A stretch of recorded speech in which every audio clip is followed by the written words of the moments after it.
Hi guys, so I'm back with another video about the Tab S6, and this time I wanted to talk about the really annoying flaws when it comes to using Samsung tablets, and like some of them just apply to Android in general when on a tablet as a productivity device. Since I've been asked a couple of times if I would recommend getting the Tab S6 for school, and the thing is, kinda. And that's what I wanted to talk about today. Like, if Samsung really gets to it, step their game up, and fix this stuff, I can say that it would be a lot better as a productivity device. And by no means is this me discouraging you from getting a Samsung tablet. There is a lot about Samsung tablets I really love, so I just hope that this video can contribute to making them even better. So leave a like and comment down below if you agree what I'm saying here. If this also is features that you'd like to have. So Samsung, pick up your S Pen and your tab and take notes, because I think this may be some really valuable feedback for you guys that can attract a lot more customers to actually using Samsung tablets as productivity device. So first feature on the menu is drag and drop. As you just saw, on iPad it's as easy as that. You just drag and drop. But if we try to do the same thing on Android, you can't. You can't even add it to your clipboard. You actually have to download the image.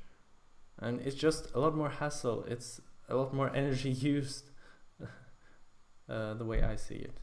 So it's something I'd really like to have on Android.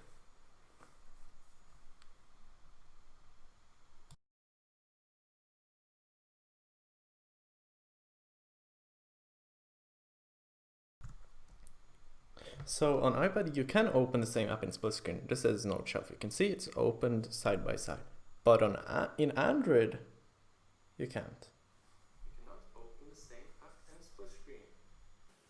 So sometimes I'm just ending up using two note-taking apps like this in split screen. Yeah, it's annoying. The next one is also an issue with split screen, which is that when you do Smart Select, a tool I really love, it exits the split screen, as you can see, which, how many times did that happen? Of app companions on Windows or Mac. So I know that on Notability, for example, you actually have a Mac companion so that you can view your notes on your PC. And the thing that really honestly tell you that the only app with good cross-platform syncing is OneNote. But like, OneNote just doesn't hold up for like my needs. I've talked about it in my previous video about OneNote. I think a lot of you would agree with me on that. And if we go to the Microsoft Store and search for Samsung Notes, it is not compatible on my 2019, I think, Yoga C940. Like, what? And the issue isn't just that there is no companion for Windows, it's also that the syncing does not work well between Android devices. So even, as you can see here, when I've used a BlueStacks emulator to like have a Note Shelf on my computer, still it doesn't sync well. There's just something with Dropbox and Google Drive. But I think my friend over at Regular Teenager explains it well. And they actually mention on their support page. So basically you can back up all of your notes across many different devices, but if you want to restore them, you have to manually import them to your notes. So yeah, unfortunately there's no auto-sync, but the good news is that at least you can have your notes on multiple devices. Next thing is app support, and there's two aspects to this. Often on Google Play, I just find the I find an app saying the app has not been optimized for this device, which is strange because Samsung is fairly... But I mean, I guess I get why it is like that. I guess it's because there's a lot more Android devices than there are iPad devices, so it takes a lot more to optimize it for a lot of different devices. But I mean, it just sucks. Like here in Noteshell, for example, it says cannot support heavy selection. It's just the bugs we have to deal with. It's annoying.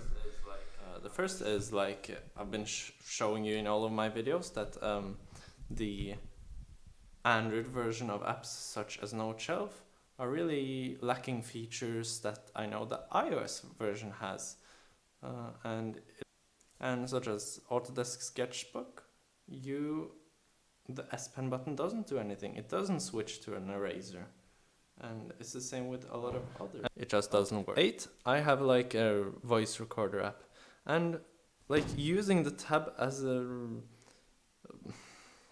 productivity device, it would have been really nice with this original voice recorder, but unfortunately we don't have that. So I end up using these. How it looks in case you want to get it yourself. Voice recorder, yeah. The next issue is that Samsung Flow is not available on the Tab S6.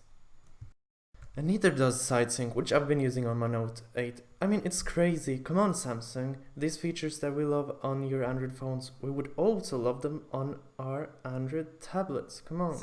As you can see, screen mirroring here would be a really nice feature to have, but I mean, neither SideSync or Samsung Flow works on Tab S6. It's crazy.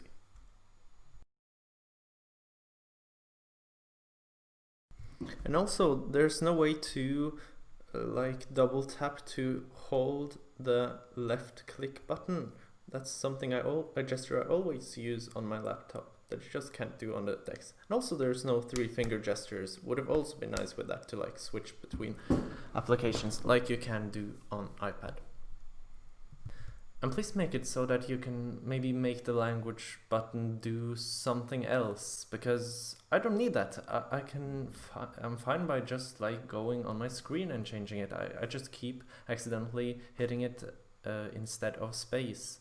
So I don't think it's a good idea. And also please add more than, 4 languages that you can add.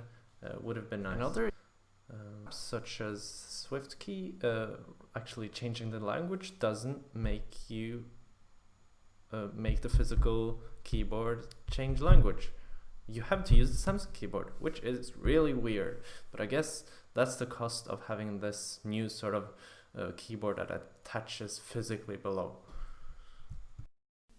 So if this was something you'd say you'd agree with, leave a like, comment down below so that we can let Samsung know what we really want from them when it comes to like using the Tab S6 as a productivity device. And hope to see you in the next one. It's gonna be a comparison of my 2 favorite note-taking apps.